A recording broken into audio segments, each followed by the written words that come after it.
revenir ici. Donc, l'an passé, j'avais donné le cours et je salue Hugo, qui était un étudiant. Alors, écoutez, donc, aujourd'hui, je vais essayer d'être concret, pragmatique. Je suis un praticien. Je ne suis pas un académicien. Je vais vous donner un peu une idée de ce que moi, je vis comme praticien quand on parle de commerce d'électricité, ce dans quoi je suis impliqué. Au Québec, quand les clients veulent acheter ou vendre de l'électricité vers le reste du Canada ou vers les États-Unis. Ce sera la première portion de ma présentation. Et la deuxième portion, je vais aller directement dans le volet de l'électricité comme outil de développement en Afrique. Et je vais vous donner 4 exemples où je suis intervenu, où j'ai eu des défis particuliers, puis où concrètement, les avocats québécois travaillent de plus en plus sur ces matières. Et le bilinguisme nous aide beaucoup. Le bilinguisme, je savais, le code civil, et le bijuridisme nous aide beaucoup. Et l'absence de passé colonialiste nous aide également. Quoi que c'est ancien, ça peut changer. Mais bon, alors, donc, voici le plan de présentation. Je vais essayer d'y aller d'un trait, mais n'hésitez pas à m'arrêter, poser des questions, c'est plus dynamique. Je n'entends pas que parler de but en blanc. Posez-moi des questions, ça va me faire plaisir. Alors, je regarde, j'adore les cartes. Et il faut toujours, quand on veut vendre de l'électricité, savoir d'où on part et où on veut aller et comprendre les grands ensembles régionaux qui occupent, dans ce cas-ci, l'Amérique du Nord. Alors, dans cette carte, vous voyez globalement une dizaine de zones qui sont des zones électriques et dans lesquelles une série de nodes dans lesquels un marché va souvent exister. Aux États-Unis, il y a la Californie, il y a le Midwest, il y a le Sud, il y a le Texas, il y a le Southwest, le PJM, ça c'est la Pennsylvanie, le New Jersey, Maryland, New York, la Nouvelle-Angleterre et le Québec et le Nouveau-Brunswick. Vous ne voyez pas Terre-Neuve, mais Terre-Neuve est également isolé ici. Le Québec en soi est un système isolé, et je ne suis pas ingénieur, mais isolé physiquement. C'est-à-dire qu'il y a des interconnexions, mais le réseau du Québec n'est pas synchronisé avec le reste de l'Amérique du Nord. Ce qui a fait en sorte qu'en 2003, lorsqu'il y a eu la mégapanne qui a touché 100 millions de personnes ici, à l'est de l'Amérique du Nord et en Ontario, le Québec, lui, était fringant et avait ses lumières fermées parce qu'il était asynchrone. C'était un choix technique fait il y a de cela 30 ans. Mais qui permet aux Québécois de se péter les bretelles de temps à autre en disant que nous, on a là-bas cette technique et tout ça.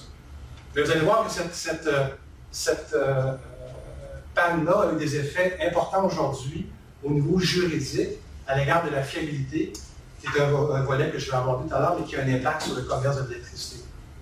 Donc, évidemment, le Québec vend de l'électricité dans les principaux marchés de la Nouvelle-Angleterre, de New York, parfois PJM ici, en Ontario et un peu au Nouveau-Brunswick. Qui dit vendre de l'électricité dit respecter les contraintes américaines, et elles sont nombreuses. Les États-Unis, on va dire, c'est le pays du commerce, mais il y a quand même des règles à suivre. Et j'imagine que pour ça, pour vous, ce n'est pas nouveau, mais quand on est dans le commerce d'électricité en Amérique du Nord, il faut apprendre à lire l'édition de la Federal Energy Regulation Commission, la FERC, qui, dans les faits, est le gendarme du marché de l'électricité interétatique aux États-Unis.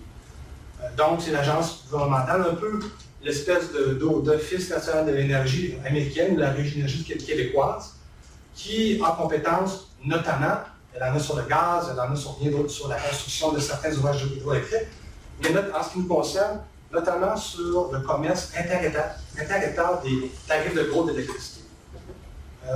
Faisons un petit bond un retour dans l'histoire. Juste dans les années 95-96, dans tous les États américains, rappelez-vous de votre carte, si on voulait vendre de l'électricité à travers un État, il fallait payer un tarif à A, payer un tarif à vous, et à vous, il y avait ce qu'on appelle le pancaking, comment dire, une couche après l'autre de tarifs, et c'était non productif, et la FERC a rendu une décision fort importante sous forme d'ordonnance. On appelle, dans ce cas-là, c'était l'ordonnance 888, qui venait ouvrir les marchés. Ouvrir les marchés de l'électricité au transport de gros. Et des décisions de plusieurs milliers de pages qui, somme toute, disaient 3 ou 4 principes. Si vous voulez vendre de l'électricité, vous ne devez pas discriminer envers ceux qui veulent passer dans l'État. Vous devez offrir la réciprocité et vous devez être non discriminatoire. Bref, et qu'est-ce qui s'est passé en 1996? La FERC prend cette décision-là. Au Québec, qui vend de l'électricité aux États-Unis, rapidement adopte un décret qui copie de manière purement copier-coller, avec même les fautes de frappe, en français, en anglais, le même outil réglementaire américain, parce que sans ça, Hydro-Québec ne pouvait pas vendre aux États-Unis. Donc, Hydro-Québec, c'est le vaisseau amiral du Québec en matière de dividendes versés à l'État. Pour que Hydro-Québec puisse continuer à vendre aux États-Unis, il doit avoir un permis de la FERC, il doit respecter des conditions d'ouverture des marchés, de non-discrimination, de transparence, et notamment celle d'avoir un gendarme québécois en matière de régulation de l'électricité. C'est ce qui a amené la création de la Régie de l'énergie, où j'ai œuvré dès 1998. Alors donc, la Régie de l'énergie, elle a été créée au Québec. Avant ça, il y avait une Régie du gaz depuis 60 ans. C'était un peu poussiéreux, personne n'en parlait. La Régie de l'énergie est arrivée un peu plus sexy parce que là, elle allait réguler Hydro-Québec. Et réguler Hydro-Québec, qui n'avait jamais été régulé, c'était quelque chose d'assez colossal parce que ici, au Québec, on dit c'est l'État dans l'État. En France, EDF, c'est l'État dans l'État. Au Cameroun, ASNL, c'est... Alors, ces trucs-là ont toujours eu le haut du pavé. Et quand le régulateur vient, les policiers, faire finir le gendarme, ça cause quelques difficultés. Bref, donc retenez que par les règles du commerce américain dictées par la FERC, et comme de manière nord-américaine, nous sommes un peu intégrés dans le marché de l'électricité, ça a eu un effet d'entraînement sur le Québec. On a, pour ainsi dire, copié-collé les règles, qui depuis ce temps-là ont été adaptées, bien sûr, mais donc la FERC est un joueur important. Deuxième aspect que vous ne devez pas oublier en matière de commerce, ce sont les normes de fiabilité. Tout à l'heure, je vous mentionnais la mégapanne historique de 2003. Jusqu'à 2005, les normes de fiabilité. Qu'est-ce que la fiabilité? C'est combien de fois dans l'année on va couper des arbres pour empêcher que l'arbre tombe sur le pylône, machin. Alors, il y a un tas de trucs beaucoup plus techniques. Mais jusqu'en 2005, la fiabilité aux États-Unis et au Canada, c'était volontaire. Alors, toutes les compagnies d'électricité acceptaient volontairement de remplir des normes, de respecter des normes de fiabilité, mais c'était un peu géré à la petite semaine, d'une certaine manière. C'était sérieux, mais pas aussi rigoureux.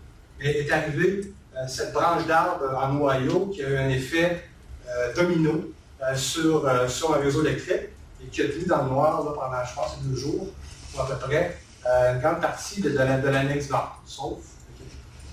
Alors, cet organisme-là, évidemment, on a adopté le tout. C'est devenu obligatoire aux États-Unis, ces normes-là, et sans surprise, au Québec, et dans toutes les provinces canadiennes, on a également procédé à l'adoption d'une norme de fiabilité qui, incidemment, on va en parler tout à l'heure, entre en vigueur dans quelques jours au Québec.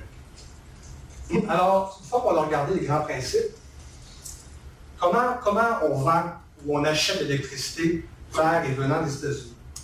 Alors, je vous ai mis ici le premier paragraphe d'une décision de la Cour d'appel du 9e circuit de Washington, qui est écrit par le juge Roberts, l'actuel juge en chef de la Cour suprême américaine, et qui a un lien avec Québec. Et qui commence pour indiquer comme suit. It was a close thing, but Benedict Arnold, bold plan to capture Canada for the Revolution, fell short at the Battle of Quebec in early 1776. Pour ceux qui ont oublié leur histoire, les Américains révolutionnaires ont voulu capturer Québec à l'époque, qui était britannique, et ça n'a pas fonctionné. Mais le juge Roberts, à l'époque, en 2004, commence ce paragraphe pour dire, c'est l'art de rendre le paragraphe intéressant, pour dire ce qui suit. As a result, the Federal Energy Regulatory Commission, the FERC, must now decide when affiliates of Canadian utilities not subject to FERC jurisdiction, may sell power at market-based rate in the United States. En effet, c'est une décision importante. la question se posait, OK, on est en 2004, un affilié aux États-Unis d'une société canadienne est-il assujetti d'une certaine manière à la juridiction de la FERC aux États-Unis? Quel est l'impact au Canada? Et finalement, je vous invite à lire cette décision-là, non seulement pour ses références historiques, mais elle vient nous dire, OK, la FERC, dans les faits, bien sûr, la FERC n'a pas de portée extra-juridictionnelle, extraterritoriale. La FERC ne s'applique pas au Québec, mais dans les faits, de manière indirecte, la psyché, le pensée, les normes qu'on a intégrées, qu'on a fait québécoises, émanent de la FERC. Bien évidemment, c'est une constante bataille, je vais en parler plus loin. Aujourd'hui, quand pour des clients, je suis dans des dossiers avec Hydro-Québec, Hydro-Québec tente de québéciser le plus possible, de s'éloigner, c'est ma perspective à moi, des règles de la FERC, mais sans trop s'en éloigner, parce que si elle s'en éloigne trop, elle peut devenir hors des conditions qui lui permettent de vendre aux États-Unis.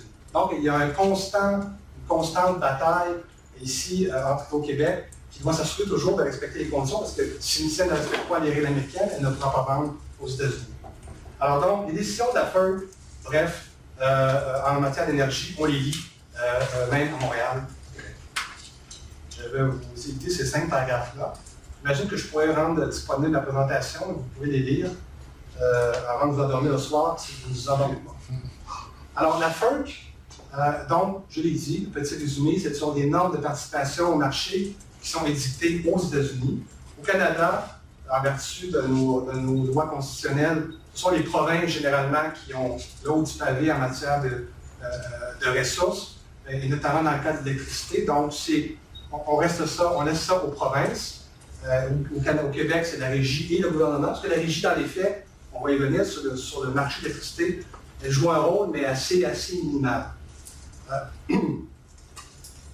La NERC, donc c'est l'organisme pour la fiabilité, encore là, il est américain. Au Canada, ce sont encore les provinces. Et au Québec, c'est la Régie de l'énergie qui adopte ça. Ça, c'est le volet, je dirais, le plus un peu aride. Et je vais simplement vous montrer à quoi ressemblent les...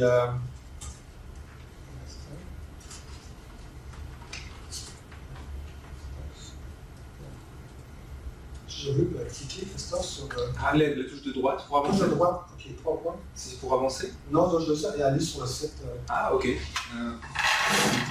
Ok, est-ce que le Wi-Fi fonctionne? Ouais, ça fonctionne. On va juste sortir de... Ok, non, parce que je dis ça de base directement, je vais vous montrer à quoi ressemblaient les normes.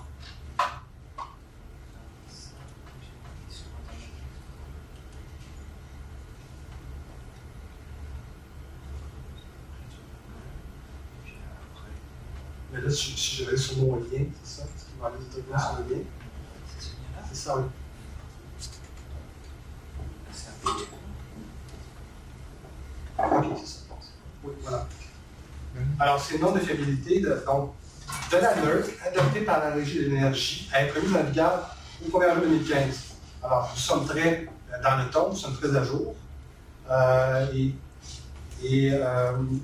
Pour vous, c'est très rébarbatif, ça commence par des formules mathématiques, mais c'est très technique. Mais ce sont des règles donc mandatoires. Évidemment, je suis un avocat, donc on vit avec ces règles-là qui doivent être respectées. Et sinon, il y a tout un régime de sanctions qui est en ce moment à être adopté pour faire en sorte que si un producteur ne respecte pas la norme B23, il est passible de sanctions jusqu'à 500 000 par jour. Tout ce régime-là, avant ça, n'existait pas. Et avant ça, c'était la loi de la... C'était l'absence de règles. Alors, on a voulu régimenter tout ça. Et pour nous, avocats, je dirais que c'est le domaine le plus technique. C'est hyper technique. Là, c'est un domaine, c'est comme appliquer le code de la sécurité routière. C'est un domaine normatif. Il faut l'appliquer, il faut le connaître. Alors, je vais arrêter ici. C'est à droite. Hein? Si je veux revenir au... Excusez-moi, c'est trop loin. Voilà. Bon, et là, maintenant, OK, c'est beau, André lâche les États-Unis, arrive au Canada, nous y arrivons. L'Office national de l'énergie en matière d'électricité, il a, vous l'avez vu, peu d'interactions. Bien sûr, il On formule un principe général, là, c'est l'ONE qui va émettre les permis ou les licences d'exportation d'électricité. Si vous allez sur le site de l'ONE, vous allez tout trouver qui a des permis pour exporter combien d'énergie pendant combien d'années. Et évidemment, l'Office a une juridiction en matière d'autorisation de lignes internationales et interprovinciales. Mais dans les faits, un praticien en matière de droit d'énergie à Montréal a 1 fois ou 4 ans à intervenir à l'ONE pour envoyer le permis pour son client. Dans les faits, on a peu d'interaction avec l'ONE qui est davantage tourné vers les pipelines et le gaz. Un des principes qu'on doit connaître et qui émane des grandes décisions de la FERC sur l'ouverture des marchés est celui de la réciprocité de tâches, je vous ai dit. Et donc, si on permet à Hydro-Québec ou à quiconque de vendre de l'électricité aux États-Unis, le principe effectivement, c'est que les entités affiliées à Hydro-Québec doivent offrir sur son territoire, le principe de la réciprocité doit offrir l'ouverture de ces marchés, doit offrir la non-discrimination pour donc offrir des garanties qu'un Américain qui veut partir de l'État de New York et aller vendre de l'électricité en Ontario à travers le Québec ne soit pas bloqué, littéralement, par Hydro-Québec en disant « Qui es-tu, toi? Non, tu ne passes pas sur les lignes. » Le principe maintenant, c'est l'ouverture des réseaux. Le client, donc, du service de transport, qui reçoit un service de transport conformément présente, convient de fournir un service de transport comparable au producteur, au distributeur, à des termes et conditions semblables, etc. Donc, vous direz, mais c'est un principe important, la réciprocité. C'est ce qui permet d'offrir, de manière générale, les mêmes conditions d'ouverture dans à peu près les mêmes dans l'ensemble des juridictions où on vend l'électricité.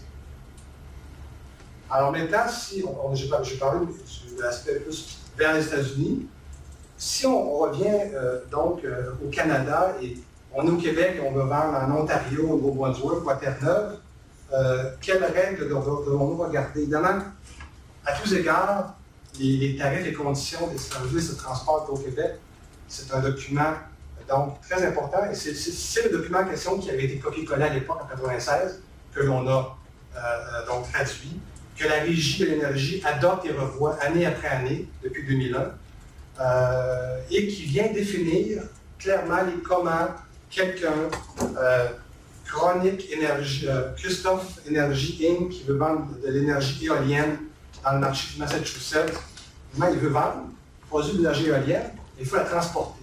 Alors, Christophe doit acheter auprès d'Hydro-Québec Transénergie, réserver du transport et payer des sommes importantes pour utiliser le réseau. Et c'est selon des conditions très strictes, très rigoureuses, avec des cautions, des monétaires très importantes. Et tout ça est prévu dans les textes de tarifs, qui amènent parfois à des litiges. Une deuxième loi qu'on doit regarder, c'est la loi sur l'exportation d'électricité, une loi québécoise qu'on ne connaît pas beaucoup, sur laquelle je vais revenir. Et enfin, je parlerai un peu de l'accès au marché ontarien et nouveau-brunswick. Alors, on retourne aux cartes. Alors, vous voyez le Québec. La côte du Québec était vraiment là, un peu tricéphale, ou bicéphale, je dirais. Beijing, les grandes lignes. Vous avez Beijing, 14 000 MW ici. Les lignes de transport Churchill Falls au Labrador, qui appartient à Terre-Neuve. C'est 5 000 MW. Contrat de. Donc 5 000 MW vendus en quasi-totalité au Québec. Contrat de 1969 jusqu'à cette année, qui va être renouvelé en 2016, à un prix intéressant de 0,25 cents le kWh, qui va en 2016 baisser à 0,20 cents le kWh. Alors, je suppose que vous en avez parlé, mais c'est toujours un peu ma marotte, là, ça, mais c'est une question. Tout ça avait été négocié à l'époque avant le premier choc pétrolier. Et à l'époque, les grands penseurs commercialistes, les avocats de l'énergie notamment, pensaient que l'électricité allait faire ça. Ça n'a pas été le cas. Et c'est vraiment à l'origine de nombreux litiges qui qui ont été en Cour suprême à quelques reprises. Il y en a encore quelques-uns pendant, dans lesquels d'ailleurs nous sommes impliqués. Mais donc, vous voyez un peu, donc, vous voyez, il n'y en a pas tant que ça. Hein, là, il faut voir, la question c'est, OK, où sont les interconnexions? Où sont les liens de passage? Alors, peut-être avez-vous déjà vu cette carte-là. Ça, c'est si vous allez sur la carte, sur le site d'Hydro-Québec, Oasis, vous voyez un peu les interconnexions à la frontière, les quantités, parce que tu sais, devant un lien de transport, un pylône, il n'y a rien de plus poétique qu'un pylône. Quand on le regarde, on se dit, OK, quelle est sa capacité de transport pour la puissance? Est-ce que la capacité thermique avant que les lignes ne fondent, là, est-ce que c'est 1000 MW, 500 MW? Tout dépend de la robustesse du pylône. Vous avez ici les quantités. Donc, Cornwall, ici, la Siena de New York, etc. Donc, il y en a des interconnexions, mais il n'y en a pas tant que ça. Et évidemment, quand on dit construire des interconnexions, ça veut dire construire des lignes de transport d'électricité. Qui veut avoir dans sa cour, aujourd'hui en 2015, une belle ligne de transport électrique? C'est pas très populaire. À l'époque, dans les années 60, 70, c'était un peu la théorie du bulldozer, on le faisait. Aujourd'hui, c'est plus difficile, évidemment, à avoir l'acceptabilité sociale. Mais bon. Revenons sur la loi québécoise, c'est la loi sur l'exploitation de l'électricité. On va lire ensemble les 6 articles. On dit, bon, tout bail, vente ou concession de force hydraulique qui appartient au Québec. Rappelons-nous, donc, au Québec, il y a une loi qui s'appelle la loi sur le régime des eaux, qui dit que si vous, Christophe, vous voulez produire de l'énergie à partir de la force hydraulique de la rivière, qui sont ici publics, vous allez faire un bail de l'État, vous allez payer un prix X pendant tant d'années. Donc, c'est ça un peu le régime. Et jusqu'à 50 MW, il n'y a pas de monopole. Vous pouvez produire, si vous êtes vous, etc. En haut de 50 MW, toute production hydroélectrique est dévolue par la loi Hydro-Québec. C'est intéressant. Tout bail, vente, concession de force qui appartient au Québec, dans lesquels il y a des droits de propriété ou autres droits, doit contenir une clause prohibant l'exportation d'électricité en Québec. Donc déjà, il y a là une contrainte. C'est une loi sur l'exportation. Mais la première article vient dire on donne un bail, mais on prohibe de l'exporter. Et on va voir plus loin qu'on va dire oui, on peut l'exporter, mais viens nous voir et on va te donner l'autorisation, mais le gouvernement du Québec n'est pas chaud. On peut comprendre, parce que depuis l'époque des traces d'électricité au Québec, à l'époque où tout était privé, beaucoup d'énergie quittait le Québec et ça ne revenait pas aux Québécois. Et aujourd'hui, quand on parle de commerce d'électricité, il y a là une première contrainte. Deuxième article, tout contrat qui a une concession autorisant l'installation ou le passage de lignes de transmission ou l'implantation d'un parc éolien sur le domaine de l'État doit également contenir une clause prohibant l'exploitation. Ça fait 2 articles dans la loi qu'on lit et on est encore en train de prohiber l'électricité, de prohiber l'exploitation. Mais cet article-là, 2, a été ajouté il y a quelques années. Et là, vous voyez, parce que ce que les gens voulaient éviter, c'est que Hugo Énergie, sur dans Gaspésie, est sur un site public et décide de vendre sans autorisation cette énergie-là, achète du transport et la vend dans le New York. Le gouvernement dit, situé sur des terres publiques, non seulement ton éolienne, mais la ligne de transport, là, il est quasi certain dans tous les cas que tous les pylônes du Québec sont certainement d'une manière assurément absolue sur les terrains d'État. Alors donc, le gouvernement, se donne bien limité. Oui? OK, donc, même si la centrale est située sur des terres privées, au moment où on va être sur des lignes de transport, on n'y échappe pas. Quand on lit l'article, ça ressemble à ça. Mais cet article n'a pas encore été testé sur la juridictionalité. Quand tu dis souvent, quelques contraintes ici, là. L'article, on va voir plus loin la loi. Toute contravention aux dispositions de la rend nulle. Aux dispositions de la présente loi rend nulle à la demande du procureur général toute vente de concession, tout contrat. Écoute, là, c'est assez fort, là, c'est le canon qui est prêt à tirer, l'article 4, là, nul, non avenu, à la demande du procureur général. Le procureur général n'a qu'à déposer, et c'est nul. Mais là, on dit, article 6 quand même, on n'est pas si fermé que ça. Malgré les articles 1 et 2, qui prohibent l'électricité, l'exploitation, le gouvernement peut, aux conditions dans lesquelles il détermine, autoriser tout contrat d'exploitation d'électricité hors du Québec. 6.1. Tout contrat relatif à l'exploitation d'électricité par hydro doit être soumis à l'autorisation du gouvernement. Et ça, on est habitué à voir ça quand Hydro-Québec exporte pour des contrats longue durée, on voit un décret. Mais il n'y en a pas, jusqu'à maintenant, il n'y a pas beaucoup de producteurs privés qui ont été chercher l'aval du gouvernement pour exporter, parce que c'est pas clair encore. Cette zone-là demande encore à être un peu exploitée, exploitée ou vérifiée. Moi, à l'époque, il y a quelques années, j'avais vérifié avec un cadre du ministère de l'Agriculture naturelle et du coup, bien sûr, tu ne fais que nous informer. Parce que j'avais un client qui avait des velléités d'exporter de l'électricité issue du biogaz. Mais le fonctionnaire à qui je parlais n'était pas trop certain de quel type de conditions il allait, peu aux conditions dans lesquelles il détermine. À quelles conditions? Alors donc, il y a là ici un petit flou. Oui, monsieur. Ici, dans ce cas-là, l'État n'essaie pas de mettre Hydro-Québec comme l'intermédiaire entre les producteurs privés vers l'exploitation, parce que en lisant l'article 6, on dit tout contrat relatif à l'exploitation par Hydro-Québec doit être soumis à l'autorisation.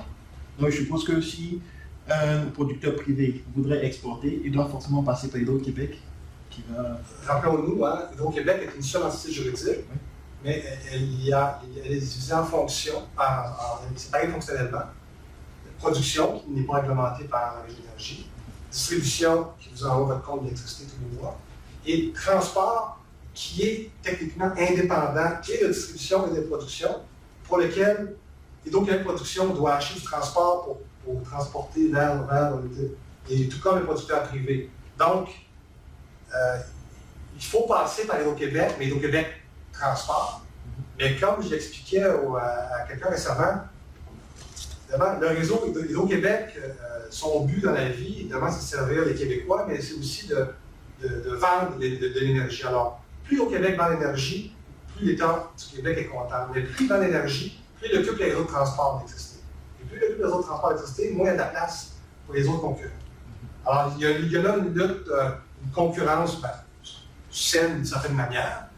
Et c'est pour ça que l'État, le législateur s'assure de mettre ici et là des contrôles pour s'assurer que, Hydro-Québec ne perd pas le monopole au Québec et que surtout l'État sache qui vend quoi où, pour permettre peut-être au Québec de se retourner et d'être encore meilleur compétiteur. En ce moment, il y a, vous avez vu tout à l'heure les interconnexions vers les États-Unis. Elles ne sont pas si nombreuses que ça, mais il y a actuellement 3 projets de nouvelles interconnexions. Donc, les interconnexions, c'est carrément une ligne de transport qui traverse la frontière avec l'appareillage technique, mais il y en a 3. Norton Pass. Et si vous allez en Nouvelle-Angleterre, New Hampshire, vous allez voir sur la route Note ou Norton Pass.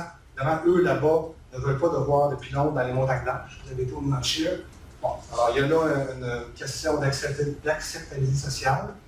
Au Québec, ils croient, mais c'est difficile à vendre de côté. Il y a un nouveau, on en parlait récemment, New Power Link, Québec-Vermont. Le Vermont, c'est un peu différent. Le Vermont, ils viennent de fermer une centrale nucléaire, Vermont Yankee. Alors, les Vermontois sont un peu plus verts que bien des restes d'autres États. Alors, eux, ils aiment bien l'hydroélectricité. Cette ligne-là pourrait peut-être voir le jour plus rapidement qu'on passe. La dernière, enfin, et celle-là est assez intéressante, Champlain Express. Imaginez une ligne d'interconnexion à partir du lac Champlain, l'île Missisquoi, mais la ligne elle est enfouie dans le lac, sous la rivière du Son, jusqu'à Nia. Donc personne ne la voit. Alors ça, c'est techniquement, il semble-t-il que c'est faisable. Là. Et là, il faut voir si les poissons sont contents et tout ça. Mais si ça se vend et si ça passe, bon, alors ça fait un certain temps que c'est dans le portrait. Mais ce sont 3 lignes pour lesquelles vous pourriez, si vous avez un intérêt à suivre ces débats, vous pourriez les lire. On va les voir. Alors, revenons donc aux contraintes à l'exportation de l'électricité. Ce n'est pas une contrainte dans les faits, mais ce sont des conditions obligatoires si vous vous intéressez au commerce d'électricité, que vous soyez. Parce que moi, j'ai des clients qui produisent 1 MW d'électricité. Une petite centrale, une petite rivière sur son terrain. m'appelle un jour, j'aimerais ça, moi, vendre cette électricité-là, quelles sont les options? Je dis, tu peux vendre à Hydro-Québec distribution, mais 1 mégawatt, il n'y a pas d'appel d'offres en ce moment. Autrement, tu ne peux pas vendre à personne, Hydro-Québec a le monopole. Mais tu peux vendre aux États-Unis, même pour 1 mégawatt. Et là, il est en train de faire des démarches. En ce moment, il est peut-être le plus petit client qu'HPT n'a jamais traité, mais il va peut-être être capable de vendre sa petite énergie hydroélectrique aux États-Unis. Mais pour ce faire, il doit maîtriser les tarifs de transport. Et donc, je vous disais, c'est un texte un peu rébarbatif, 60 articles et bien des annexes. Un des articles principaux est le suivant. Quand on vend du transport, on le vend de manière ferme, de point à point. De manière générale, ce texte dit, ben, quand tu vends de l'énergie, tu vends d'un point A à un point B, d'un point de livraison, d'un point de réception à un point de livraison. Alors, quand tu réserves, tu dois réserver, tu dois nous indiquer la durée. Et la question, c'est, le premier arrivé, premier servi, c'est lui qui a le droit de passer sur la ligne. Mais là, tu dois signer une convention de service, un contrat, et tu dois dédommager le transporteur pour les ajouts au réseau, parce que dans les faits, si je suis à Terre-Neuve, et je veux bâtir une nouvelle centrale sur le fleuve Churchill, et je veux transporter 2000 MW sur le réseau d'Hydro-Québec, Transénergie, transport, Hydro-Québec ne peut pas dire non. Il va dire, OK, tu as suivi les règles, on va voir, mais pour ce faire, 2000 MW, je ne peux pas te l'accorder. Écoute, il n'y a plus de capacité. Les lignes, les thermiques, sinon ça ne fonctionnera pas. La capacité thermique n'est pas disponible. Alors, je vais ajouter des pylônes pour toi, je vais ajouter au réseau, mais toi, tu paieras une partie de ces montants-là. On va voir, ça peut être on parle de milliards de dollars. Alors donc, le principe donc, des règles de transport, c'est premier arrivé, premier servi, et est-ce que la ligne est disponible pour vous? Alors, vous voulez transporter de l'énergie pour 30 ans, 100 MW vers l'État de New York, bien, alors pour sortir du Québec, il va falloir réserver votre bout d'autoroute de transport électrique. Mais pour ça, donc, on devra déterminer la capacité de transport. Et là, l'appendice de l'OATT, il y a là une formule technique qui vous va permettre de comprendre, bon, ben, la ligne a 1000 MW de capacité thermique, il y en a 800 déjà utilisés, donc il y en a 200 disponibles. C'est simple quand même, là, pour un avocat. Alors, mais le tarif dit quand même que Hydro-Québec a l'obligation de transporter s'il n'y a pas assez de capacité. Donc, Hydro-Québec, ou quelques autres compagnies de transport dans le reste des États-Unis, ne peut pas dire vous, Christophe Énergie, je ne vous aime pas beaucoup, j'aime pas vos manières commerciales, je ne vous vends pas, point. Pas de discussion. Non, vous êtes obligé, sinon vous encourez des sanctions. Et l'article 19 vient dire, ben, OK, il n'y a pas de capacité, on va faire des études, mais on vient tout donner dans le détail pour dire, OK, Hydro-Québec va faire des études supplémentaires pour savoir combien ça va coûter pour ajouter au réseau, etc., etc. Et il va arriver avec un prix pour le client, dire, ben, voici, votre 2000 MW que vous vouliez faire sur 30 ans, bien sûr, vous allez payer le tarif à chaque année. Hydro-Québec, parce que vous payez le tarif sur 30 ans, vous dites que jusqu'à tel montant, évidemment, vous n'avez pas payé, mais au-delà d'un seuil, vous devez payer le reste. Et dans les faits 2000 MW, c'est un cas récent avec Terre-Neuve, c'était 3 milliards de dollars. Alors donc, il y a là des batailles qui s'en sont suivies, notamment à la régie. Le client peut dire, non, mais vous dites qu'il y a 0 MW, mais moi, nos calculs nous disent que c'est plutôt 500 MW de disponible. Donc, ça fait ça de moins, tout ça. Donc, il y a des débats d'experts qui peuvent survenir devant le régulateur.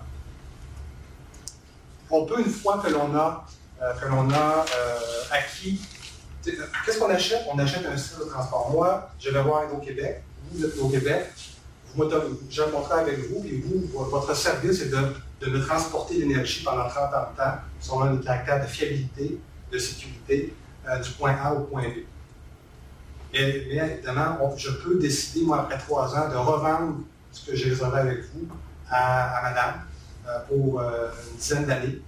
Ça fait mon affaire, puisque je fais le petit commerce et tout ça. Donc, c'est clair. Alors, c'est un peu, ce sont des chiffres pour vous, mais c'est quelqu'un qui veut réserver va payer pour un an 74 et 61 le kilowatt par an. Évidemment, s'il y en a 1000 mégawatts, ça fait des millions de dollars. Il y a beaucoup donc de revenus du côté d'Hydro-Québec. Ce sont les tarifs à jour que l'on trouve actuellement sur les tarifs, sur le site d'Hydro-Québec. Alors, j'ai parlé donc des contraintes. Dans les faits, c'est les conditions de l'exportation. Quand nous, du Québec, demain, il faut acheter le transport, oui. Et quel est le rôle de la Régie de l'énergie dans ce domaine? Donc, dans ce domaine, c'est elle qui, à chaque année, du mois de la mi-novembre à la fin décembre, moi, je suis en audience, donc à la Régie d'énergie. Il y a une armée d'avocats. Hydro-Québec, TransÉnergie, dépose à l'été un dossier tarifaire dans lequel il vient dire, OK, mon coût, moi, pour transporter de l'énergie au Québec, pour faire la maintenance, pour payer les employés, tout ça, c'est 4 milliards de dollars. C'était ça l'an passé. Depuis l'an passé, ben, j'ai 100 millions de dollars de plus de coûts parce que j'ai dû refaire ceci, corriger cela. Et donc, c'est ce qu'on appelle le revenu requis. Et donc, au Québec, on va dire, ben, l'an passé, sur la base du coût de service, qui coûtait 4 milliards de dollars, on avait établi le tarif à 74 dollars. Cette année, j'ai besoin de 100 millions de plus, donc le tarif va être dérivé en conséquence. Mais, ce qui se passe, c'est que les associations de consommateurs, donc notamment ceux que je représente, on va aller devant la régie, on va interroger les témoins au Québec et leurs experts, on va arriver avec nos experts, et on va dire tel coût, tel coût, tel coût. Quand on dit pas raisonnable, vous avez pu agir autrement. Et on paye de 50 millions, 30 millions, et finalement, au lieu de 74, 90, ça sera peut-être 74, 15, ça peut paraître peu, mais la régie va dire non, je ne reconnais pas ce coût de service-là de 50 millions, et ça va avoir un impact sur le tarif. On fait la même chose en matière de distribution. À chaque année, je disais dans mon entourage que je me bats pour leur tarif d'électricité, ils ne me croient pas beaucoup, mais à chaque mois de décembre, devant la régie, au Québec, qui demande 5 6 7 qui à chaque année obtient 2 ou 3 ben, nous, c'est le résultat d'audience qui auront duré 2 semaines où on aura étudié le coût de service en détail et on sera arrivé et la régie décidera. Donc, le rôle de la régie, elle fixe carrément les tarifs. Est-ce qu'elle intervient en aval aussi pour contrôler les transactions, la non-discrimination Elle n'intervient pas en aval, elle n'intervient pas en amont. Elle peut intervenir en aval s'il y a une plainte. Si moi, je suis un client et je considère que Hydro-Québec n'a pas respecté les règles des tarifs, c'est un contrat de service, alors vous n'avez pas respecté ça, je peux, moi, faire une plainte, il y a un processus de plainte auprès d'Hydro dans un premier temps. Si on ne me donne pas raison, je vais à la Régie d'énergie. C'est un litige. Donc, qui intervient des avocats. Ça va? Alors, quelques mots pour vous parler de nos voisins immédiats. Si on veut exporter dans une autre province, en Ontario ou au Nouveau-Brunswick, il y a dans certaines provinces ce qu'on appelle les Independent System Operators, un concept qu'on n'a pas ici au Québec. Dans les faits, c'est un acteur indépendant qui n'est pas la compagnie d'électricité, mais qui est celui qui va dire, c'est celui qui va être le gendarme du réseau. Qui va dire oui à cette capacité-là, oui, vous pouvez acheter telle capacité, etc. Donc, on a sorti de la compagnie d'électricité, littéralement, pour créer une entité à part. Ça donne ça au Nouveau-Brunswick, ça donne ça en Ontario. Au Québec, on n'a pas choisi ce modèle-là. C'est comme ça que ça fonctionne. Donc, ce sont des modèles de ces provinces. Et dans les faits, j'ai parlé de la FERC tout à l'heure. La FERC, lorsqu'elle établit, en 1996, elle avait établi un grand texte qu'on appelle les tarifs des conditions, des textes qui donnaient, parlaient de la non-discrimination, de la réciprocité. Et tout ça, c'est sous le vocable d'un Open Access Same Tariff. Donc, l'OATT, c'est un tarif Open Access Tariff Transmission. Donc, c'est ce tarif-là que l'on a au Québec.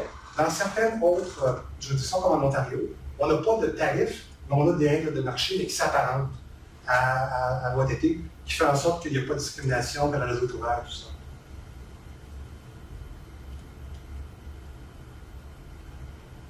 Il y a encore là qu'il y avait quelques mots sur la NERC. En Ontario, il y a des principes différents.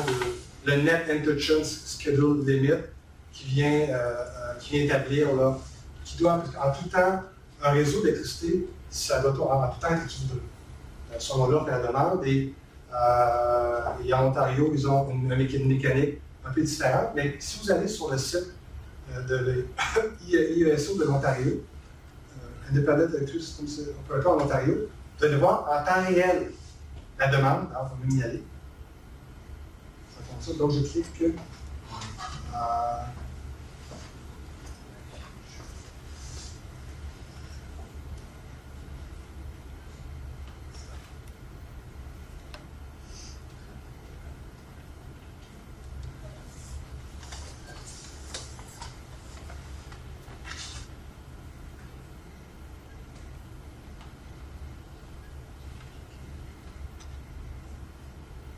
On va savoir si on peut laisser correctement.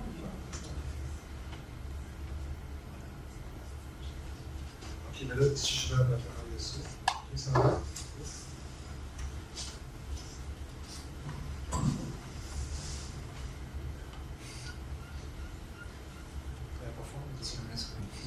Ah? Bon, ça, allez-y, ça vous la fait, parce que vous voyez en temps réel la demande en Ontario. Et vous voyez un peu comment ça fonctionne. Et on n'a pas ça au Québec, malheureusement, on aimerait ça. Tu sais, quand dans les grands froids cet hiver, là, la puissance installée au Québec, c'est près.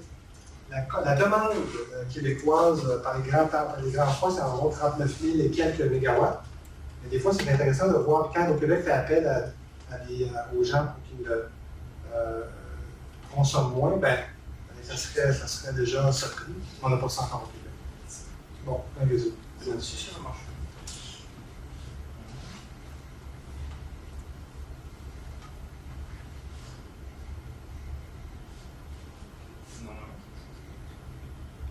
Ça va, revenons à...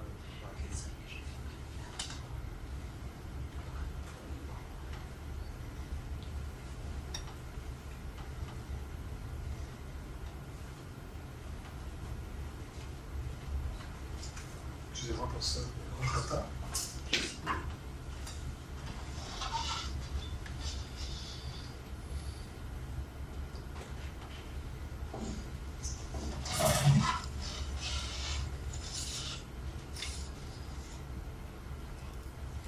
Bon. Et donc, le dernier volet de cette première partie, c'est quand on exporte à l'étranger, on exporte seulement, c'est pas parce qu'on exporte que l'électricité est prise et achetée. Il faut offrir un prix intéressant. Et depuis quelques années, il est plus difficile de vendre à des prix intéressants aux États-Unis à cause de la croissance notamment du gaz de schiste. Et parce qu'aux États-Unis, on produit beaucoup d'électricité au gaz naturel et comme vous savez, l'exploitation du gaz de schiste a explosé. Donc, il y a un effet, il y a une dépréciation sur le prix de l'électricité, en plus d'une chute de la demande suite à la récession de 2008. Oui. Justement, c'est quoi l'avantage du monsieur qui veut vendre, du petit monsieur qui produit 1 mégawatt, il va avoir beaucoup plus de difficultés à être concurrentiel? Oui, c'est vrai, ça dépend que vend-il. S'il vend de la petite hydraulique, il va pouvoir vendre de l'électricité à 4 sous puis avoir un 4 sous additionnel pour les Renewable Energy Certificates. C'est là qu'il peut avoir son.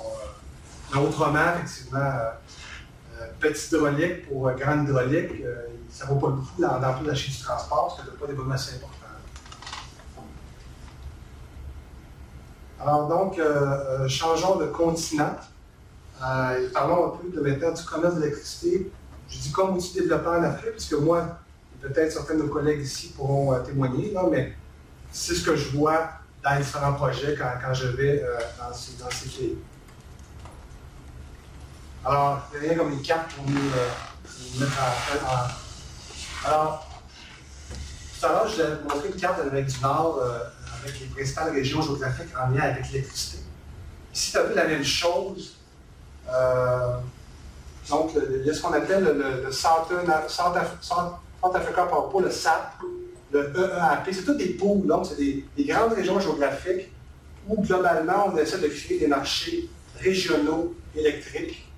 Donc, Eastern African Power Pool, South African Power Pool, le pool de l'Afrique centrale, le pool de l'Afrique de l'Ouest. Ici, on est en train de faire un truc avec la Jordanie, la Syrie, au moins bien que ça allait, mais en gros, c'est ça. Donc, ça nous donne. Alors, mais c'est intéressant de voir, écoutez, là, il y a, évidemment, il y a combien de pays en Afrique? 34 ou 54, je ne sais jamais, c'est 54. Je pense que c'est 54, mais il y en a beaucoup. 54. Ouais, au moins 54, hein. Ah, le store ici. Mais, alors, en plus, regardez maintenant la carte. Les bassins hydrographiques. Attends, c'est dans le je ne sens pas bien. Donc, c'est le bassin hydrographique, mais celle-ci, je l'aime bien. Alors, ça, c'est la carte des bassins hydrographiques en Afrique, bon, selon les grands fleuves. Donc, si vous avez le Nil, le Nil blanc, mais c'est le Nil, en fait. Congo, Sénégal, etc., les grands fleuves, déjà. Alors, tout à l'heure, on parlait du Congo et du Inga, Bashi.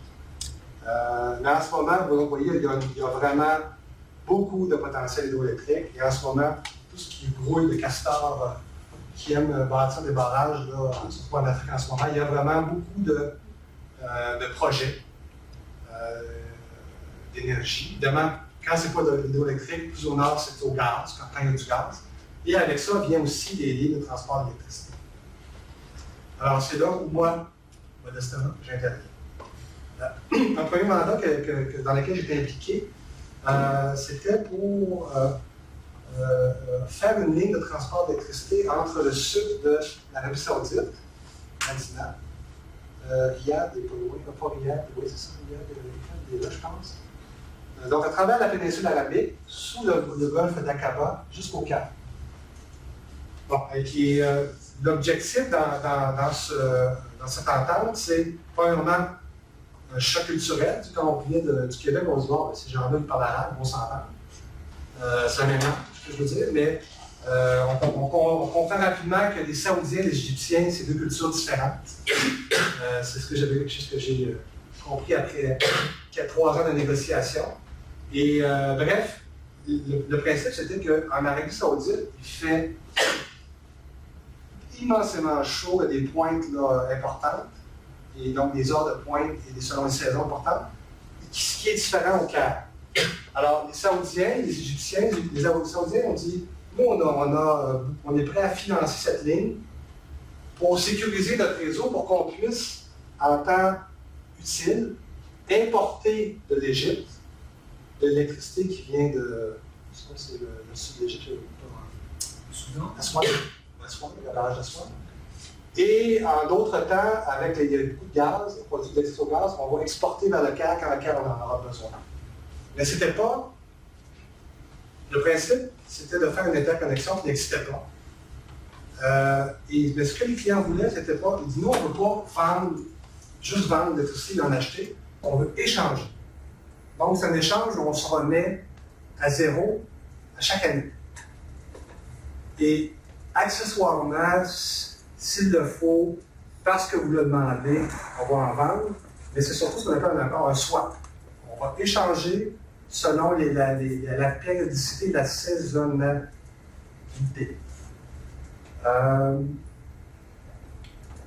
Alors donc, ce qu'il fallait faire, moi je travaille, quand je suis là, je suis un ingénieur, et là, nous, l'avocat, on essaie de dire, OK, comment est-ce qu'on va faire ça? Et là, dans le premier temps, il fallait, dans le premier temps, faire un protocole d'entente, un MOU entre les États. Le ministre de l'Énergie d'Arabie Saoudite, le ministre de l'Énergie d'Égypte, on met sur papier des grands principes qui sont des peuples amis, qui veulent collaborer, qui veulent accroître le commerce d'électricité, attendu, et qui vont mandater leur société électrique pour négocier un accord qui va faire en sorte que les grands principes, 3 pages. Mais le premier document qu'on a fait, c'est le document qui s'appelle le Trading Electricity Agreement, un accord sur les principes du commerce d'électricité dans la région. Et là-dedans, on veut dire qu'on fait cela parce que l'Égypte participe déjà avec la Jordanie et quand même à l'époque l'Irak, pas l'Irak, la Syrie, il y avait déjà une intégration. Il y avait une tentative aussi d'intégration avec la Libye. Donc, eux, dans cette zone du monde, ils sont déjà aussi avec les pays du Golfe. Donc, je mets ici les Émirats, là, à créer un marché pour échanger. Alors, donc, on a créé un trading, un accord sur le commerce, sur les principes du commerce, un accord sur l'interconnexion, un accord sur l'opération de l'interconnexion. Et dans les faits, c'est parce que là, tu te dis, OK, où est-ce qu'on crée une société tierce pour opérer ça? Ou on va simplement dire, la compagnie saoudienne, la compagnie égyptienne, vous allez créer un comité d'opération qui allait vous parler en tout temps via des délégués opérationnels, mais en tout temps, il va y avoir... Bref, on crée une dynamique de collaboration. Quand tu fais un marché d'électricité, tu vas parler et tout ça autrement. Donc, encore là, c'est un beau... comment dire... quand on les a à la table et que ça négocie, ils ne s'entendent pas, mais ils ne s'entendent pas pour négocier et enfin pour arriver finalement à s'entendre électriquement. Mais pour s'entendre électriquement, il faut s'entendre dans les faits, dans l'entente sur l'opération. Donc, c'est pas simple. Il faut détailler tous les petits détails et c'est pas des... que j'ai vu, moi, et sans commentaire aucun, c'est pas des gens qui se font confiance. Il faut arriver par ça. Alors, bref, mais ceci étant dit, ça, on le fait. Et les dernières fois qu'on négociait, évidemment, là, c'était près de la place Tahrir, alors on a dû aller finir la négociation en Turquie, mais ça s'est arrêté. La construction de l'électricité bientôt. Je ne comprends pas trop comme système d'échange, ça veut dire qu'ils ne payent pas leur électricité, Oui. puis ils ne payent pas leur gaz de l'autre côté. C'est-à-dire que chacun, bon, bonne question, dans les faits, c'est que chacun rend disponible, la ligne, elle est là pour permettre un transit d'électricité selon une saison. Donc, quand il fait très, très, très chaud dans la péninsule arabique, selon leurs statistiques, il fait moins chaud en Égypte. Et donc, ça, c'est ici pour permettre des quantités d'énergie de transiter. Évidemment, ça, c'est mesuré. Et donc, on a fait transiter pendant 34 jours 400 mégawatts, c'est en puissance pour l'énergie. Et ultimement, il s'est calculé, comment dire, là, un va être débiteur, va devoir à l'autre un peu ces quantités-là, mais on sait que dans la saison avancée, on a le contraire qui va arriver. Donc, l'objectif, c'est de se remettre à zéro, mais effectivement, l'objectif, c'est de ne pas échanger l'argent. Il peut y arriver à la fin de l'année, parce qu'on ne peut pas toujours arriver à zéro. Là, il fallait trouver un prix basé sur quel indice pétrolier, tout ça. Ultimement, on peut avoir un échange d'argent, mais c'est pas. Est-ce qu'ils ont un tableau de conversion, genre par exemple tant de kilowatts, ça fait tant de gaz? Tant de mégawattheures. Oui, tout à fait. Il y a des annexes techniques, tout à fait. Les ingénieurs ont du plaisir à confectionner. Alors ça, c'est un exemple là, concret.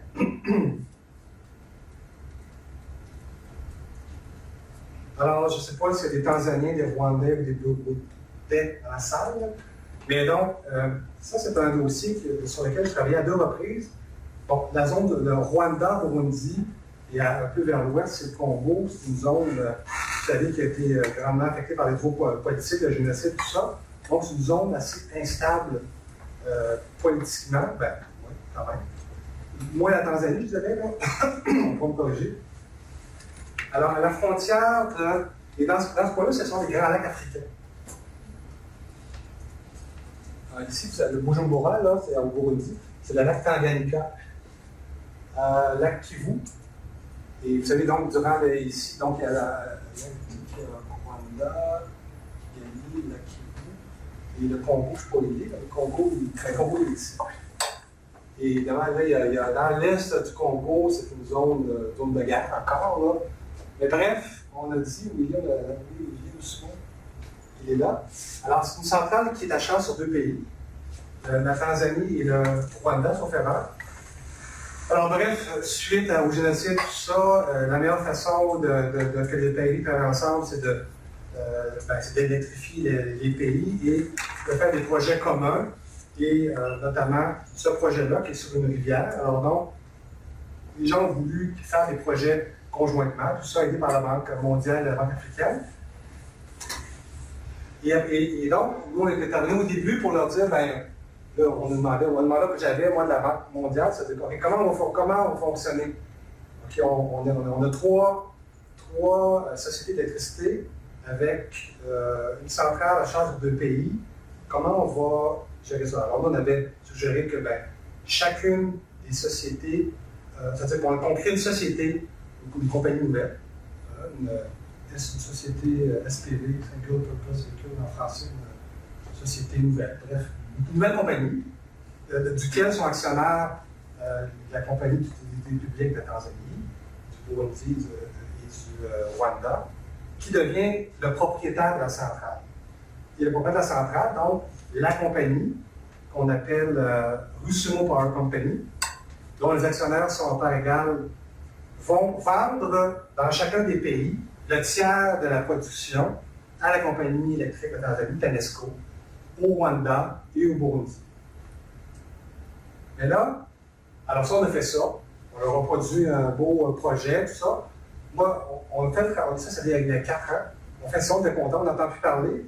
Et l'année passée, parce que tout ça, moi, nous, quand on travaille là-dedans, on participe à des appels d'offres, que l'on gagne, que l'on perd, tout ça. Et donc, nous, on obtient un mandat de la Banque africaine de développement. J'obtiens un mandat de la Banque. Et là, on me dit, dans le projet Rusumo, maintenant, il y a les accords, il y a le financement de la centrale. Maintenant, il faut faire la ligne de transport d'électricité.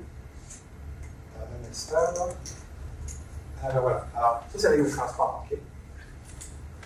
Alors, pour des raisons de financement et tout ça, donc, Rusumo est là à cheval. Donc, cette ligne-là, elle est en Tanzanie, elle sert les Tanzaniens. Cette ligne-là, elle est au Rwanda, elle sert les Rwandais.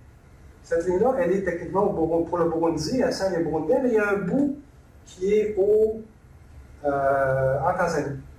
Alors moi, ma mission, c'était de négocier avec les Tanzaniens et les Burundais pour que les Tanzaniens acceptent que les Burundais, Regideso, la compagnie d'électricité, acceptent que les Tanzaniens acceptent que Regideso soit propriétaire de la ligne de transport sur le territoire tanzanien. Alors, c'est là que le français et l'anglais est utile, les Tanzaniens qui parlent anglais, les Burundais qui parlent français, à la table. Et on a négocié fort, mais ils ont signé. Et donc, ce type d'entente-là, où on utilise une portion de territoire de l'autre pour aider à transiter des quantités, on me dit à la banque qu'on veut faire ça de plus en plus, parce que c'est l'avenir, au sens c'est l'avenir, c'est la seule façon de s'en sortir. Sinon, on ne peut pas bloquer l'accès à quiconque veut faire transiter des quantités d'énergie sur un pays. Donc, ça, c'était notre défi. Donc, c'était de prévoir, OK, comment on va prévoir transporter pour la construction, c'est des explosifs qui vont traverser la frontière du Burundi pour aller en Tanzanie. C'est tout ça. Pendant la construction, la maintenance durant l'opération. Et bon, ça s'est bien fait, ça s'est réglé, ça s'est signé à l'automne 2014. Mais encore là, donc, quand on fait ça, on se rend compte que faut user, c'est beaucoup un peu une boîte de géopolitique, mais il faut comprendre un peu les impératifs régionaux, politiques de chacun. Et c'est pas. Disons que j'ai eu beaucoup de cours de géopolitique à ce moment-là, pour comprendre la réalité régionale. Alors, évidemment, c'était définir non seulement la nature des prix dans la vente, mais également. Et quand on fait ça encore, on fait ça pourquoi? Tout ça, quand on fait ça pour inscrire ce projet-là dans un ensemble plus grand de commerce régional de l'électricité. Parce qu'à terme, quand vous lisez les textes de la Banque mondiale, de la Banque africaine, ce qu'ils veulent créer, c'est un réseau, un fil d'araignée, une toile d'araignée, où tout sera interrelié. Et bon, ça va contribuer à l'essor africain. Je vais m'arrêter si. Alors, interconnexion Cameroun-Tchad, donc je reviens du Cameroun. Vous avez été au Cameroun longtemps? 2 mois et demi. 2 mois et demi, c'est quand? En 2011. En 2011, OK. Alors, moi, j'ai découvert le Cameroun, le mois passé, Yaoundé. Dans les faits, donc, vous avez le Tchad, le Nigeria, le Cameroun, Yaoundé ici, la capitale, Douala, la grande ville. Et donc, le réseau électrique est pas mal ici. Ici, c'est isolé, puis donc, il n'y a pas d'interconnexion. Alors là, avec des ingénieurs canadiens, Hatch, la compagnie Hatch. Nous, notre mandat, c'est de faire une convention d'interconnexion, un contrat, encore là, entre deux États, pour dire comment l'opération de la ligne va se faire. Et là, le défi, c'est que le Cameroun est économiquement un peu plus développé que le Tchad, si on veut dire. Et donc, mais également au niveau infrastructure électrique, au niveau de régulation. Par exemple, au Cameroun, il y a une agence de régulation dotée quand même d'une bonne capacité, alors qu'au Tchad, tout est à faire. Alors, donc, c'est pas facile de négocier entre deux entités qui ne sont pas au même niveau de développement. Alors, ça, c'est un défi pour l'avocat que je suis quand je travaille là-bas. C'est quand même intéressant. Donc, dans ce cas-ci, le client, c'est la communauté économique des États d'Afrique centrale, CEAC, qui a créé le pôle énergétique de l'Afrique centrale, le PEAC. L'objectif, c'est ça, c'est une ligne de 225 kV, soit sur environ un investissement de 500 millions de dollars. Il est intéressant de noter comment ça se finance, ces projets-là. Pendant longtemps, moi, ça fait depuis 15 ans que je vais en Afrique, et j'ai toujours l'impression que les projets sont là, mais ça ne débloquait jamais. Mais là, j'ai l'impression qu'en ce moment, il y a de l'argent qui débloque, qui atterrit dans des vrais projets. Et souvent, parce que tu sais, la Banque africaine de développement, elle est financée par des pays donataires. Chine, dont le Canada, dont d'autres pays. Les banques africaines, Banque mondiale également. Et souvent, la Banque mondiale et ou la Banque africaine vont faire à des pays économiquement moins avancés, peut-être comme le Tchad ou le Burundi, des dons. Donc, un don, littéralement, de 100 millions pour financer la ligne, ou un prêt de 1% d'intérêt, par exemple à la Tanzanie, pays un peu plus avancé par rapport, disons, à Burundi, autour de 20% que l'on commence à payer seulement après 10 ans. Il faut aller voir les textes de financement, dire, OK, c'est comme ça que ça fonctionne. C'est comme ça qu'on traite des pays qui ne sont pas au même niveau pour les amener d'une certaine manière dans la même direction. Et vous le voyez, là, donc, le taux d'électrification en Afrique centrale est en moyenne, bien sûr, quand on va à Yaoundé, ça va bien, ça fonctionne, mais dès qu'on sort, c'est moins électrifié. Donc 13%, là, vraiment une grande moyenne, alors que c'est 90% d'Afrique. Ça va jusqu'à maintenant? Alors, mon favori, parce on travaille dessus, et ça, il y en a pour des années, le fleuve Congo, qui est toujours fait rare, le deuxième ou troisième plus grand fleuve au débit, mais son débit augmente, là, en termes de débit. Mais il coule à la fois sur l'hémisphère sud et l'hémisphère nord. Donc, il a un débit moyen dans l'année assez. Tu sais, parfois, il y a toujours une période d'étiage où c'est plus bas, ça remonte. Lui, il a un débit assez constant, pas toujours constant, mais qui offre des variabilités pas trop grandes, mais à des volumes absolument incroyables. L'eau du fleuve qui passe devant Québec et Montréal, je pense que le fleuve Congo, je pense qu'on a dit que c'est 40 ou 50 fois. C'est un débit parce que c'est très profond. Le Saint-Laurent, c'est un grand fleuve, il y en a de l'eau. Le fleuve du Congo, c'est encore plus incroyable parce que c'est très profond. Donc, les débits sont hyper importants. Et dans les faits, le potentiel, évidemment, une fois développé, mais développé sur 10-15 ans, il y en a pour 40 000 MW. 40 000 MW, c'est la puissance installée que le Québec consomme à chaque année. C'est la puissance que le Québec consomme le 6 janvier, quand il fait moins 28, puis il vente. Puis on consomme l'électricité. Donc, c'est beaucoup d'énergie, beaucoup de puissance. Et donc, l'objectif de la construction de ce barrage, pour produire de l'électricité pour la République, RDC, est développer des lignes, et là, si on revient à nos cartes, à ce moment, il y a donc l'Afrique, le Congo et l'Afrique du Sud ont signé un contrat Bon, 40 000 mégawatts. Hein, on est.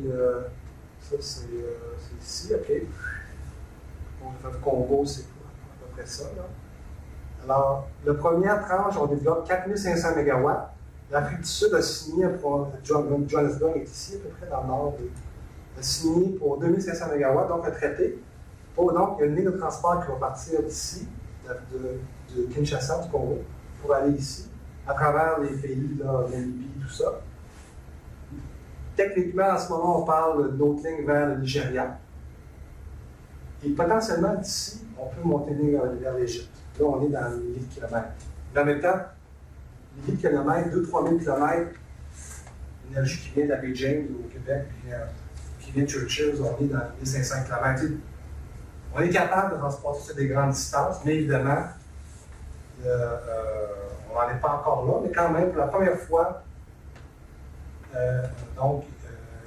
y a un acheteur pour l'électricité du Congo, c'est l'Afrique du Sud, 2700 MW, un traité a été signé, et là, un appel d'offres a été lancé, 3 sociétés ont été retenues, et le tout est mis en parenthèse, mais on devrait peut-être voir la construction, ils souhaitaient voir la construction de la première phase en octobre 2015, ça ne se fera pas. Je pense que peut-être vers la fin 2016-2017, on pourra peut-être voir la première phase.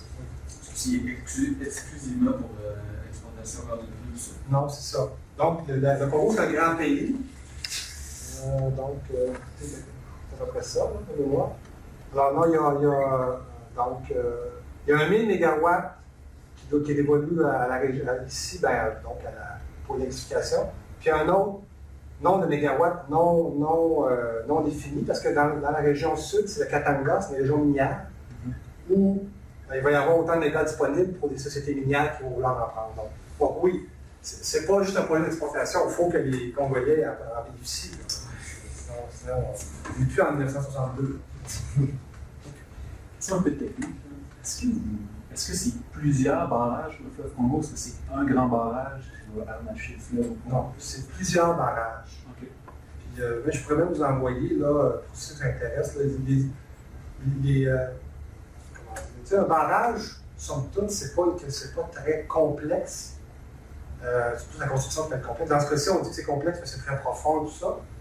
Mais la première phase de 4500 MW, on ne fait même pas un blocage sur le fleuve Congo, on fait un canal de dérivation. Puis sur le canal de dérivation, on fait pour le remis 4500 MW, tellement il y a de l'eau. Et donc, on le fait en plusieurs phases. Oui, parce que c'est trop important. Est-ce que les étapes de transit entre le Congo et Johannesburg sont payées pour l'utilisation de leur territoire? Bon point. Ces États-là, je pense, sont plutôt des pays, je pense, qui veulent avoir leur portion de mégawatts. C'est un peu ça là, dans lequel, à quoi on va arriver. Mais dans les faits, l'Afrique du Sud a dit, moi, je suis à 2100 mégawatts et je serai propriétaire de la ligne. Mais évidemment, normalement, si tu passes un territoire de l'autre, tu dois avoir, tu dois t'entendre, évidemment. Alors, on peut penser que si on veut que le projet se fasse, il faut que les États limitrophes aient leur part du gâteau, les droits à des quantités appréciables. Là, je pense que ça ferait du sens. Mais ce n'est pas encore défini. De toute façon, définitivement, les États qui dans ce point-là, ils ont avantage à juste prendre l'électricité qui va passer par eux. Oui, mais évidemment, je ne suis pas ingénieur, mais techniquement, évidemment, des lignes à haute tension, évidemment, tu ne peux pas juste avoir un grille-pain va exploser. Non, mais il y a moyen, il y a des situations techniques, des solutions techniques qui peuvent en faire en sorte d'avoir un poste abaisseur pour t'en amener. Écoute, on voit des hommes sous la ligne, on est capable de faire ça certainement. Oui. On parlait tout à l'heure, évidemment, que les lignes de transport, on parle de milliers de kilomètres. Est-ce que dans la délimitation, disons, le tracé qu'on fait des lignes de transport, j'imagine qu'on prend en considération un peu la géopolitique, c'est-à-dire si on fait traverser ça, et est-ce que ça représente des coûts supplémentaires qui sont excessivement importants ou c'est seulement, par exemple, est-ce qu'on contourne un pays entier? Je ne pensais pas, mais est-ce qu'il y a des régions qu'on évite, j'imagine? Tu sais, comme justement, l'autre jour, on était au Cameroun de Tchad, j'étais avec mon collègue, et là, on a tiré à la courte paire pour savoir qui allait au Tchad. On n'est jamais là, parce que sais, à l'époque, Boko Haram n'était pas loin. Non, mais dans les faits, quand on est allé, c'était correct, là, mais quand même. Donc, dans les faits, il y a des lignes qui, il y a parfois des projets qui, au lieu d'aller à une droite, vont contourner, je ne veux pas dire contourner une ville, parce que c'est normal, tu ne peux pas passer, tu peux techniquement, mais quand tu peux éviter le trouble, tu peux l'éviter, mais évidemment, si tu ajoutes des kilomètres, tu ajoutes au. Donc, pour votre question, est-ce qu'il y a des pays qu'on veut absolument éviter en ce moment? Je ne pense pas qu'il y a des pays à éviter. Il y a des pays peut-être qui sont plus durs à négocier avec. Mais ça fait partie de ça. C'est sûr que des grands projets comme ça, il y a de la géopolitique, il y a des négociations à plein niveau. J'imagine que, quitte à ne pas faire de tournée une ligne au complet, j'imagine qu'il y a des mesures de sécurité à prendre, plus particulièrement pour certaines situations. Oui, tout à fait. Le Cameroun, Tchad, ça Ouais, peut passer par là. effectivement, là, puis quand vous regardez la carte du Cameroun, là, tu sais quoi, le nord du Cameroun, là, c'est comme un étroit passage entre le Tchad et le Nigeria. Là. Et puis, on a juste à penser en ce moment au gazoduc de la Russie et de l'Ukraine.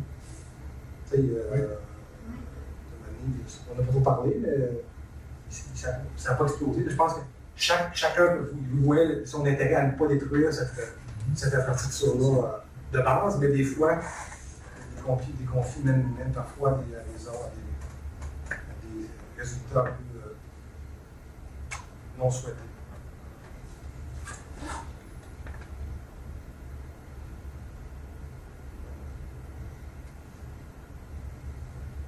Donc, je vais conclure là-dessus.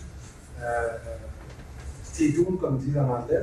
Ce projet-là, c'est un projet qui va faire parler beaucoup de lui, qui était bien lancé, mais pour des questions de corruption encore qui a été stoppé. Mais il semble que cette fois-ci, serait la bonne. Et c'est drôle parce que dans mon associé avec qui je travaille à Montréal, il s'appelle Raymond Chrétien, le cousin de l'ancien premier ministre. Lui, c'est un ancien, il était ambassadeur du Canada en France, aux États-Unis. Mais son premier poste, il était ambassadeur aux Zaïre à l'époque, l'ancien nom du Congo. Et à l'époque, là, on parlait déjà de Inga, on avait développé Inga 1 et 2. Et là, ça fait 30 ans qu'on parle de développer Inga 3, la 4500 MW. Et là, on y retourne ensemble à la fin du mois d'avril pour essayer de ne pas faire avancer ça, mais de voir comment nous, on peut pas y contribuer. Mais on est vu, nous, les Québécois, les Canadiens, comme des gens compétents, autant au niveau de technique, mais de plus en plus, nous, on est capable d'apporter des solutions novatrices, non seulement pour ajouter des contrats, mais notamment du financement pour des situations un peu pas toujours faciles, mais c'est là que l'on apporte nos solutions juridiques. Alors, c'était un peu ce que je veux bien vous dire aujourd'hui. Je l'ai poussé on est survécu à la soirée. Si on peut discuter, si vous avez des questions, ça va me faire plaisir. Mais je voudrais juste partager avec vous un peu là, ce qui nous occupe, les questionnements. Si vous avez des questions, maintenant, n'hésitez pas. Si vous avez des questions par courriel, ça va me faire plaisir de répondre. Merci.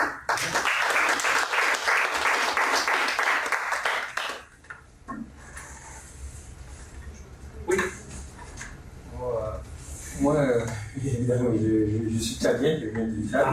Ouais, donc, par rapport à votre expérience sur l'interconnexion du projet sur lequel vous avez travaillé, pour avoir vécu entre le Tchad, d'abord parce que je suis tchadien et le Cameroun, je me pose toujours cette question, pourquoi les pays africains ont cette difficulté-là en matière d'électrification? Parce que je pense quand même que les ressources sont là pour un pays comme le Tchad où il fait extrêmement chaud, on peut très bien utiliser. Il y a du gaz naturel. Voilà, oui, les ressources sont là, mais depuis, je dirais, pour un pays comme le Tchad, depuis les indépendances jusqu'à aujourd'hui, même pas 1% de la population a accès normalement à l'électricité. Le Tchad, c'est un des pays les moins électrifiés. Exactement. Donc, je me dis, est-ce que c'est un problème de financement? Est-ce que c'est un problème politique? Est-ce que, bon, bien évidemment, on peut avancer des raisons d'instabilité parce que c'est un pays qui a quand même connu plusieurs années de guerre, là, mais ça fait quand même 20 ou 25 ans que tout est stable, mais moi j'y étais pendant la semaine des relâches, j'étais au Tchad, mais rien n'a changé encore. Mais moi, en tout cas, ma petite expérience bien humblement soumise, là, j'avais dit, il y a des ressources amplement. Puis moi, tous les princes et CRS, surtout dans les dernières années, tous les Africains que je parle dans les sociétés, des gens qui sont très bien formés, très compétents. Le problème que je vois, c'est vraiment le financement. C'est-à-dire que ce type d'infrastructure, les lignes de transport, c'est à coût de demi-milliards, de dollars, tout ça. Je pense que la plupart des États, surtout les États les plus pauvres, ont besoin de cet influx-là. Justement, construire cette interconnexion-là, ça va. Déjà, quand on parlait aux Tchadiens, les Tchadiens disaient oui, puis nous, on a du pétrole et du gaz, puis c'est sûr qu'il faut électrifier, mais nous, à un certain moment, on pourra exporter vers le Cameroun. Ils nous ont dit ça, nos amis Tchadiens. Alors, il y a comme un an zéro du développement en matière électrique, je s'entend, là, et ça passe par les infrastructures et notamment le transport. Construire une centrale au gaz, les Tchadiens savent bien faire, les Camerounais, ils sont en train d'électrique, ça coûte des sous, mais les lignes de transport, donc l'infrastructure et le financement, c'est ça qui est difficile. Mais là, j'ai l'impression qu'il y a quand même, il y a quand même une certaine volonté des banques nationales, elles sont bien dotées financièrement, de mettre les sommes. Et là, c'est une question là, de faire des projets en temps utile. Mais moi, j'ai bon espoir là, que ça va finir, comme on dit ici, par débloquer. C'est pas une question de compétences, quant à moi, c'est pas une question de manque de ressources, c'est une question de financement. Pardon? De gouvernance aussi. D'une certaine manière. La gouvernance, oui. Dans tous les pays, il y a quand même, même ici, on parle de gouvernance, on s'entend dessus. Mais on s'entend que oui. Gouvernance, c'est un. Tu sais, il y a le financement, il y a d'autres problèmes. Gouvernance en État. Mais peut-être à un niveau moins que le financement.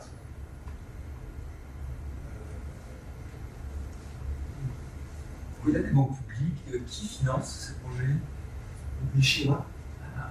Les Chinois, il y a 3 pays, et la société en tout cas, les Chinois, où nos amis chinois ne sont pas, où pas un pays, moi j'arrive je ne vois pas un stade qui a été construit des Chinois. C'est le cas là. C'est un stade de foot, on s'entend. Il y a un pont en Côte d'Ivoire qui a été construit récemment. Bon, un pont superbe, là. Oui, le troisième pont. On appelle ça le troisième pont. Bon. Voilà. Il y a les Chinois qui ont participé avec Bouygues. Sur un pont ou une autoroute ou un boulevard urbain.